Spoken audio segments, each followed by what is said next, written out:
Саламатсыздар урматтуу Чалкан медиа каналынын көрөрмандары, өлкөбүздө алган акыркы сааттагы жаңылыктар менен сиздерди тааныштырабыз. Биздин каналга катталып, ой-пикирлериңиздер менен бөлүшүңүздөр. Кеминде 1 жылда 10 миллион жөжө басып чыгара турган инкубатор салынат. Бул тууралуу Суу ресурстары, айыл чарба жана кайра иштетүү өнөр жайы министрлигинен билдиришти. Маалыматка ылайык, кеминдеги Агро куш ишканасына министрлер кабинетинин төрагасынын орун басары айыл чарба министри Бакыт Төрөбаев барган. Анда инкубатор менен бирге 20 000 тоок бакканга ылайык сарай жана 3,3 тонна тоңдурулган эт сактай турган кампа курулууда. Ошондой эле ишканада саатына 30 тонна жем чыгара турган заводдун курулушу да башталган. Натыйжада тоок этин өндүрүшү 29% өсүп, жылына 15 000 тоннага жетет. Жем өндүрүшү 28 000 тоннадан 115 000 тоннага чейин көбөйөт. Ал эми жергиликтүү фермерлер жыл сайын ишканага 78 000 тоннадан ашык жүгөрү буудай сата алат деп айтылат маалыматта. Долбоор талаадан ашканага чейинки чынжырды түзүп, жумуш ордундарын көбөйтүп, азык-түлүк коопсуздугун бекемдей турганы айтылды. Москва шаарында жашап жана эмгектенесизби? Медициналык кызматтар керек, бирок алар сизге кымбат жана сапатсыз сезилет. Умбем клиникалар тармагы сиздерге өз кызматтарын сунуштайт.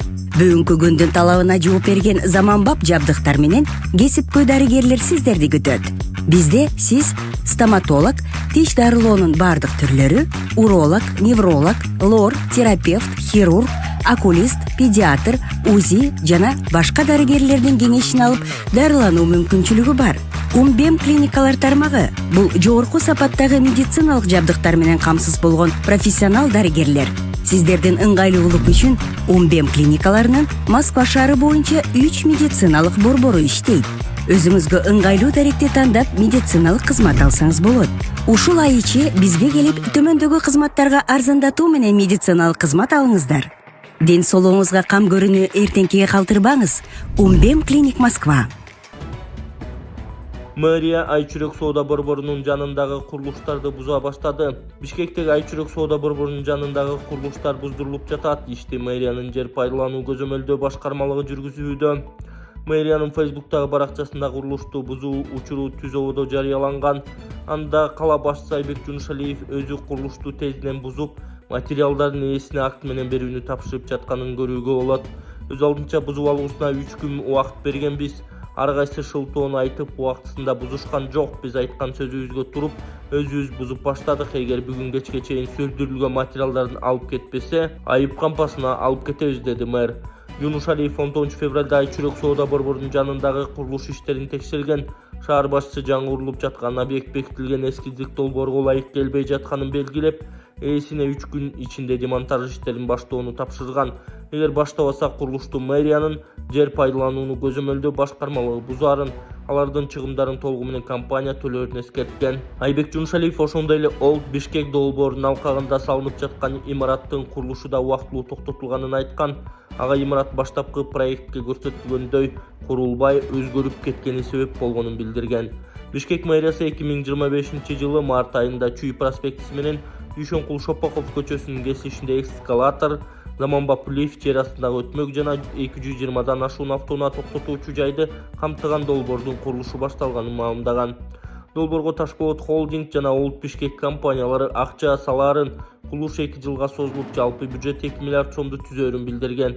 Ташболот холдинг ишканасы Бишкекти мурдагы мэрия Нариман Тулеевдин жакындарына тиешелүү. Мэрия жерди бул компанияга 49 жылга ижарага бергени белгилүү болгон. Былтыр декабрь айында Улуттук коопсуздук комитетинин ошол кездеги төрагасы Камчыбек Ташиев курулуш болуп жаткан жерге барган. Ташиев Тулеевке жолго чыгып кеткен планда каралбаган курулуштарды алуу тапшырмасын да берген. Долбоордо 2 эле кабат имарат курулушу керектигин белгилеп, 3-кабатты алууну табыштаган. Көп өтпөй имараттын үстүнкү кабаты бузула баштаган.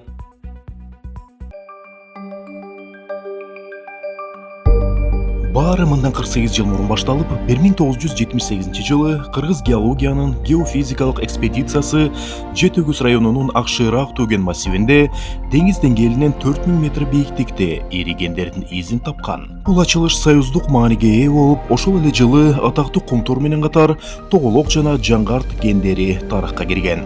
Ошол жылдары бийик тоолуу Акшыраак жана Үч Кошкон кыштактары негизделип, алар түздөн түз Москва тарабынан каржыланып турган. Бирок союз кыскаргандан кийин бул стратегиялык аймак узак убакытка чейин көмүскөдө калып келди.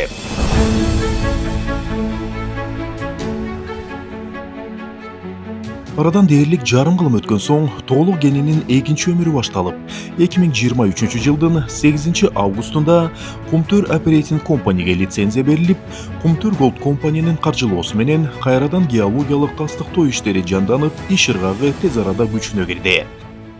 Мындан ары эң маанилүү болгон кен байлыктарыбыз Кыргызстандын өнүгүүсү үчүн, мамлекет үчүн иштейт. Ачыл элек, иштетиле элек кен байлыктарыбызды буюрса, мамлекет өзүбүз иштетебиз.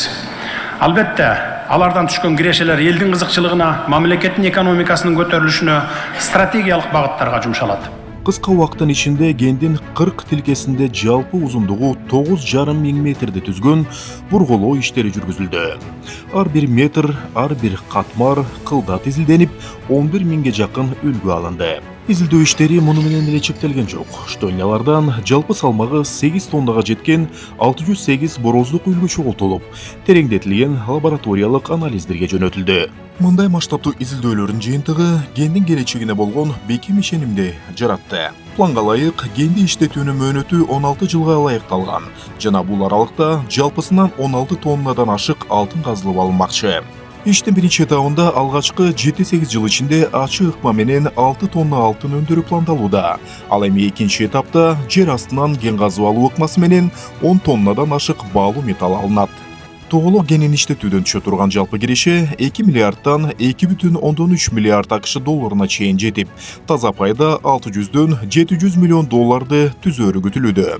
Долбоорду ишке ашыруу үчүн 170-200 миллион доллар өлчөмүндө капиталдык салым жумшалат. Натыйжада республикалык бюджетке салык түрүндө 650-700 миллион АКШ долларына жакын каражат которулат. Баса белгилей кетчү жагдай, бул каржылык көрсөткүчтөр алтындын учурдагы рыноктук баасына негизделген болжолдуу эсептер. Мындан сырткары, ишкана ишке толук кандуу киргенде 600 жаңы жумуш орду түзүлөт. Кенди иштетүү үчүн инфратүзүм эң башкы маселе. Учурда Акшыраак станциясынан 35 чакырымга электр чубалгыларын тартуу даярдыктары көрүлүүдө. Ошондой эле Сары Бел коктусунда 10 мегаватт кубаттуулугундагы подстанция курулат. Эң негизгиси бул логистика. 3 кошкон айылынан кенге чейинки технологиялык жол долбоорлонуп, Кайчы дарыясына жаңы көпүрө салынууда. Жумушчулар үчүн заманбап модулдук үйлөр жана атайын техникалар сатылып алынды. Сары Бел коктусунда курула турган алтын ылгоочу фабрика кенден 22 чакырым алыстыкта жайгашат. Анын өндүрүмдүүлүгү жылына 500 миң тонна руданы түзөт. Биз гравитациялык жана флотациялык ыкманы колдонобуз. Натыйжада жеринде CIL жолу менен даяр продукция доре эритмеси алынат. Бүгүнкү күндө технологиялык регламент толугу менен иштелип чыгып, экспертизадан өттү. Өндүрүш менен катар экологияга өзгөчө басым жасалууда. Комплекстүү мониторинг жүргүзүлүп, айлана чөйрөнү коргоо чаралары бекитилди. Июнь айында Жетөгүз айыл аймагында өткөн коомдук угууда жергиликтүү тургундар долбоорду колдоп беришти. Бул эл менен ишкананын биргелешкен ийгилиги. Алдыда дагы чоң пландар бар. Келечеги кең коңшу Жаңгарт аянтында 16 миң метрден ашык бурголоо иштери жүрүүдө. 2026 жылы Тоолук кенинде тоо кен иштери толук кандуу башталат. Бул жаңы жумуш орундары бюджетке түшүүчү салыктар жана аймактын өнүгүүсү дегенди түшүндүрөт. Ошентип, учурда Тоолук долбоору кагаз бетинен реалдуу ишке ашып, 2026 жылы бул жерде тоо кен жумуштары башталып, алгачкы руда казылып, эмдиги жылы буюрса, биринчи доре эритмеси алынып, Кыргызстандын өнөр жай потенциалын жаңы деңгээлге көтөрмөкчү. Алексей Шишов айланасындагы манипуляцияга көңүл бурбаш керек. Садыр Жапаров.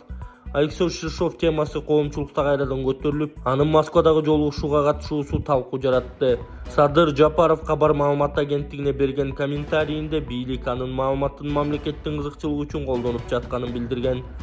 Социалдык тармакта Алексей Шишовдун Минкап төрагасынын орун басары, энергетика министри баштаган кыргыз делегациясы менен Москвада Россиянын энергетика министрлигинин өкүлдөрү менен жолугушуудагы сүрөтү талкуу жаратты. Айрымдар буга чейинки маектериңизде Шишов бир дагы мамлекеттик кызматка барбай турганын айтканыңызды эске салышууда. Данияр Амангелдиев болсо Шишовдун билгендери, маалыматы бизге керек болуп жатат деген мааниде кыскача комментарий берди. Бул жоопту окугандар Кыргызстанда өз ишин Ширшовдон мыкты билген адис жокпу деп да сындашууда. Кээси Ташиев кетти, Ширшов келди деп да чыкты. Чын эле бул жагы кандай? Макул, бул сурооңорго да жооп берейин. Анда кеп башынан болсун. Жаңылбасам 2021 жылдын аягы болсо керек эле. Ортомчулар аркылуу Ширшов мени камабаса Кыргызстанга барат элем. Максимдин чет өлкөдөгү жана Кыргызстандагы активдерин билем. Ошолорду ачыктап мамлекетке кайтарууга жардам берет элем деп кайрылды. Себеби Максим качкандан кийин тегерегиндеги балдардын баарын таштап кеткен. Баары талаада калган. Ошолордун бирөө ушул Алексей Ширшов болчу. Күч органдарынан сурасам, Ширшов издөөдө эмес экен. Кудай жалгасын келе берсин, билгендерин айтып берсин деп уруксат бергенбиз. Келди, кабыл алдык. Азыр сагы баягы бийлик жок. Мамлекеттик мекемелерден уурдай албайсың. Кылт этсең камаласың. Максим менен бирге жакшы эле байыгансыңар. Эми ошол байлыктарды мамлекетке кайтарганга жардам бер. Сенде болгон маалыматтарың менен бөлүш деп бир шарт койдук. УКМК Ички иштер министрлиги менен кызматташып иштей баштады. Аврора Плюста кайсы коттедждерди кимдер рейдерлик кылып, жакын туугандарына же досторуна каттатып алгандар боюнча маалыматы менен бөлүштү. Натыйжада Аврора Плюстан бир канча коттедж, бир канча батир мамлекетке кайтарылды. Франциянын түштүк чыгыш жагында Максим Бакиевке тиешелүү Березовскийден сатып алган Замок Шато деген вилласы бар экен. Ошол маалыматты берди. Ал иш боюнча 2023 жылдан бери биздин юстиция министрлиги соттошуу боюнча иш алып барып жатат. Бирок дароо эскертип коеюн, сот иштери эртең эле бүтүп калбайт, жылдап созулат. Мындан сырткары бул имарат келечекте Кыргызстандын пайдасына чечилеби жокпу, ал да күмөн. Баарын Кудай билет, бара-бара көрөбүз. Анын дагы бир пайдалуу маалыматы Элкат компаниясы Максим Бакиевке тиешелүү болгонун көрсөткөнү болду. Ал толугу менен мамлекетке өттү. Эми мындан ары 100% мамлекеттики. Баасы болжол менен 6 миллиард сом деп эсептеп жатышат. Эми Москвадагы сүйлөшүүлөргө катышуусу боюнча, жогорку нарын гэстери боюнча биз жебеген самсага 37 миллион доллар пайызы менен бүгүнкү күндө 51 миллион доллардан ашык акча каражат Русгидроға карыз болуп калдык. Бул карыздын пайызы күндөн күнгө тууп жатат. Эл аралык сот ушундай пайыз тууйт деп чечим чыгарып берген экен. Ошол карыздан кутулуу жолдорун сүйлөшүп келгиле деп Данияр Амангелдиев баштаган делегацияны Москвага жиберген. Ал ошол жактан Данияр Амангелдиевке телефон чалып, Русгидро боюнча Кыргызстанга пайдалуу маалыматтары менен бөлүшөм деп сүйлөшүүлөргө кошулуп калыптыр. Себеби илгери ошолор менен иштешип жүргөн да көп маалыматтары бар экен. Анын маалыматтары канчалык деңгээлде пайдасы тиет, убакыт көрсөтөт. Эң негизгиси Ширшовко илгеркидей бир министрликти минип алып башкарганга жол бербейбиз. Мамлекетке пайдасы болсо колдонобуз, жок болсо тынч жүр дейбиз. Кыскасы, мамлекеттик казынага кол салууга жол бербейбиз. Ошондуктан Ширшов менен манипуляция кыла бергендерге көңүл бурбаш керек. Энергетика министрлиги илгертен бери чогулган 137 миллиард сом карызын быйыл толук жаап бүтүп, эмдиги жылдан баштап кирешеге чыга баштайт. Бул системада таптакыр уурлук токтогон. Ошол үчүн 30 жылдан бери чогулган карызын 5 жылда жаап бүтүп жатат. Эгер уурлук уланып жаткан болсо, кайдан жаабат эле? Карызы күндөн күнгө өсө бермек. Эгер кокус эле уурлук фактылар менен кармалып калган кызматкерлер болсо, эч кимге айоо жок. Бул жалгыз эле энергетика министрлигине эмес, бардык министрликтерге, мамлекеттик мекемелерге жана мамлекеттик кызматкерлерге да тиешелүү. Ушул артында турган кичинекей эл мырзага колуңуздардан келген жардам берип кетиңиздерчи. Ушул сиздердин жардамыңыздар менен ушунчалык операция ушунчалык жакшы болуп калды. Эми акыркы операциясына 14 000 доллар каражат керек экен. Ушул акыркы операциясынан кийин болду, бала ушу менен басып кетет деп докторлор ошол Түркияда убада берип атышат экен. Эл мырзага оор диагноз коюлган. Эки бутунун ширагындагы малоберет сөөктөрүнүн тубаса жоктугу. Төрөлгөн күндөн бери анын ар бир кадамы оору менен коштолот. Ар бир кыймылга чоң кыйынчылык жаратат. Азыр эл мырзага шашылыш түрдө экинчи операция керек. Операциянын баасы 14 000 доллар. Бул операциянын оорубай жашоого болгон мүмкүнчүлүгү, бул анын келечекке болгон үмүтү. Анын атасы каза болуп калган. Бул оор сыноодо апасы жалгыз калды. Ар күнү уулунун кыйналганын көрүп эне жүрөгү сыздайт. Суранам, кайдыгер өтүп кетпеңиздер. Сиздердин жардамыңыздар эл мырзага үчүн бул чоң жашоого болгон шанс. Каалаган сумма ар бир жардам эл мырзанын ден соолугуна жасалган чоң кадам. Аллах эл мырзанын кайгысына кайдыгер карабаган ар бир адамга береке берсин. Ембанк Мухамбек П, Сбербанк Бахтияр А деп чыгат. Колуңуздардан келген жардамды ушуга сала бериңиздер туугандар. БШК Кундузбек Сулаймановдун депутаттык мандатын алды. Борбордук шайлоо комиссиясы 23 февралдагы отурумунда Жогорку Кеңештин депутаты Кундузбек Сулаймановдун мандатын өз арызынын негизинде жокко чыгарды. Отурумда мындай чечим бир добуштан кабыл алынды. Кундузбек Сулайманов улуттук коопсуздук боюнча мамлекеттик комитеттин мурдагы төрагасы Камчыбек Ташиевке жакын адамдардын бири. Өткөн аптада ал мекенчил депутаттык тобунун жетекчилигинен кетип, ордуна жаңы гана мандат алган Талант Мамытов лидер болгон. Сулайманов ал учурда депутаттык мандатын тапшырбай турганын да айткан. Кыргызстан көчмөндөр оюндары үчүн 147 миллион сомго асыл тукум жылкы сатып алат. Бийлик дүйнөлүк көчмөндөр оюндары үчүн 147 миллион сомго англис тукумундагы аргымактарды сатып алмакчы. Бул тууралуу Министрлер кабинетинин тескемесинин долбоорунда камтылганын депутат Бекешев билдирген. Анын айтымында каражат жылкы алууга гана эмес, аларды багууга жана саяпкерлердин акысына коротулат. Аттарды көчмөндөр оюндарын утурлай сатып алуу мерчемделүүдө. Документ бүгүн парламент комитеттеринин биринде каралат. Эскерте кетсек, 6-чы дүйнөлүк көчмөндөр оюндарын быйыл Кыргызстан өзү өткөрөт. Ачылышы 31 августта Бишкек шаарында болуп, иш-чаранын калган бөлүгү Ысык-Көлдө өтөрү айтылган. Оюндарга 100дөн ашуун өлкөдөн 3000ден ашык спортчу катышат. Маданий иш-чаралардын байге фонду 4 миллион сомду түзөрү маалым.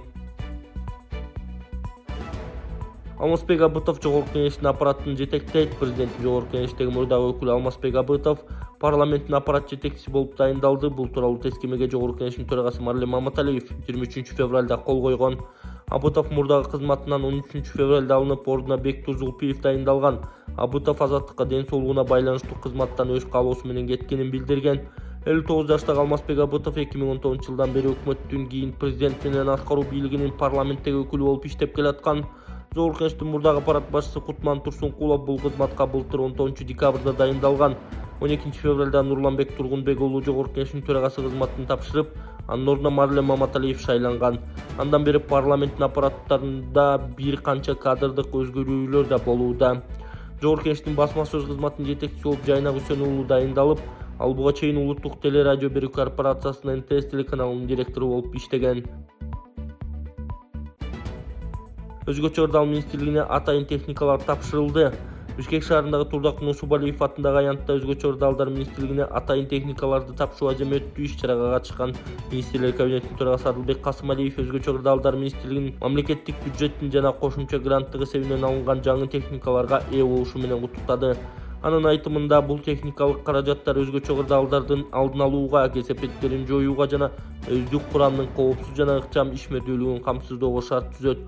Белгилей кетсек, Өзгөчө Ырдалдар министрлигине 116 атайын техника бүгүн тапшырылып, бөлүнгөн каражаттар министрликтин материалдык техникалык базасын жакшыртууга, Өзгөчө Ырдалдардын алдын алууга багытталган.